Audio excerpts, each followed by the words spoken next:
जम्मू कश्मीर के प्रति नरेंद्र मोदी जी का विशेष स्नेह ये दिखाता है कि धारा 370-35A को भी हटाया, आतंकवाद, पथराववाद और अलगाववाद को भी ख़त्म किया। यहाँ पर जो घटनाएं होती थी आतंकवाद की, उसमें लगभग 75% की कमी आई है और 81% स्थानीय नागरिकों की हत्याएं कम हुई है।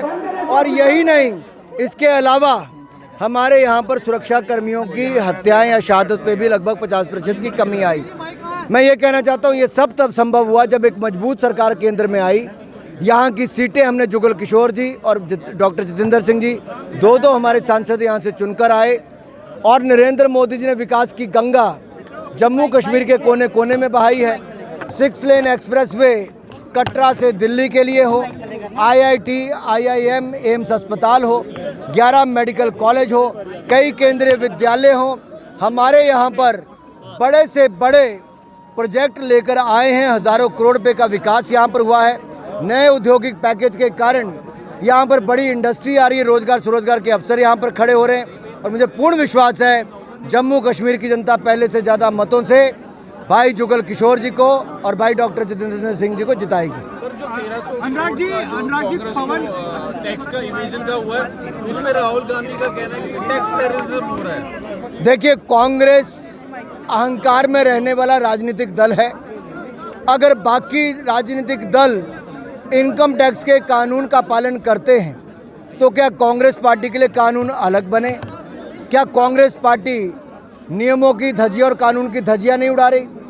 अगर उनको टैक्स एग्जम्पशन था तो उनको केवल रिटर्न ही फाइल करनी थी, नहीं की। और जब उन्होंने रिटर्न फाइल नहीं की, एक ये कारण, दूसरा जो उन्होंने कैश में चंदा लिया वो बहुत बड़ी मात्रा में लिया और उसका उन्होंने कोई जानकारी भी नहीं दी। और जब वो जानकारी नहीं दे पाए, सारे उनको कारण पता है, उसको लेकर वो एपेलेट अथॉरिटी में भी गए, कोर्ट में भी गए, कहीं से कांग्रेस पार्टी को राहत नहीं मिली है। इसका मतलब कांग्रेस पार्टी ने गलत किया, देश के नियमों का उल्लंघन किया और अहंकार में जीने वाला ये राजनीतिक दल जो 60 साल सत्ता में रहा, वो आज भी अहंकार में जी रहा है और कानूनों की धज्जियां उड़ा रहा है। अनुराग साहब, आपने कहा मैं क्रिकेट का खिलाड़ी भी हूँ। अगर दाऊद इब्राहिम को भी बीजेपी की वॉशिंग मशीन में डाला जाए तो वो राज्यसभा या मंत्री बन के निकलेगा। मुझे लगता है कांग्रेस अपने भ्रष्टाचार का चोला उतारकर जो यूपीए का चेहरा बदलकर इंडिया अलायंस रखने का प्रयास किया, वो कहीं सफल नहीं हो पाया।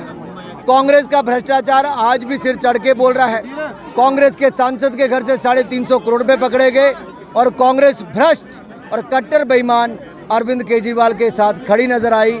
शराब घोटाले के कांग्रेस ने आरोप तो लगाए, लेकिन जब शराब घोटाले के आरोपी मनीष सिसोदिया, संजय सिंह और कई आम आदमी पार्टी के गुर्गे और दलाल पकड़े गए और कट्टर बेईमान अरविंद केजरीवाल भी आज गिरफ्त में है, तो कांग्रेस आज राजनीति कर रही है। जुगल किशोर जी की गुगली पर इस बार क्या लगता है, रमन भल्ला जी बोल्ड होने वाले?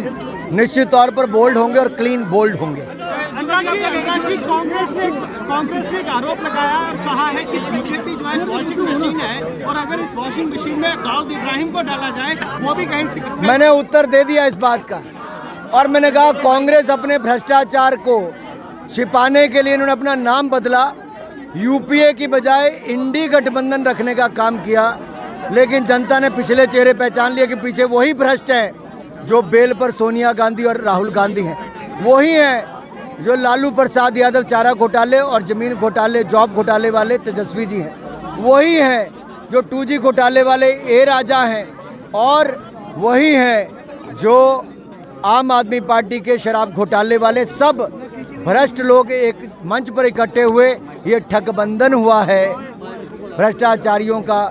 चोर चोर मसेरे भाई एक मंच पर इकट्ठे हुए हैं। अनुराग जी, ऑपोजिशन को 370 जैसी, आर्टिकल 370 जैसी फिल्में नहीं पच रही, कश्मीर फाइल जैसी फिल्में नहीं पच रही, वो कहते हैं कि समाज को गलत दिशा में दिखाया जा रही है। देखिए, कांग्रेस अगर इसको ही नकार दे कि कश्मीरी पंडितों के साथ अत्याचार नहीं हुआ तो दिखता है कि कांग्रेस सच्चाई मानने के लिए तैयार नहीं। और सत्यता अगर अलग अलग फिल्मों के माध्यम से भी दिखाई गई तो ये वो बातें हैं जो कभी समाज के बहुत बड़े वर्ग के सामने नहीं आई, लेकिन फिल्मों के माध्यम से आई। जुगल जी आप क्या कहेंगे, नामकरण बनने रहे हैं, क्या कहेंगे आप? मोदी जी के नेतृत्व में जो चुनाव लड़ा जा रहा है, भारतीय जनता पार्टी प्रचंड बहुमत के साथ जीत रही है। धन्यवाद।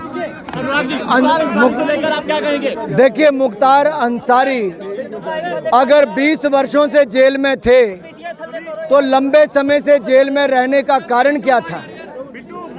वो कोई दयालु सज्जन नहीं थे, वो एक डॉन माफिया का टैग था। ऐसी बहुत सारी घटनाएं जो कईयों की हत्या से लेकर उग्राही तक से लेकर बहुत गंभीर मामलों में उनको जेल हुई थी, और जेल में उनकी मृत्यु हुई है हार्ट अटैक से, मेडिकल रिपोर्ट कहती है।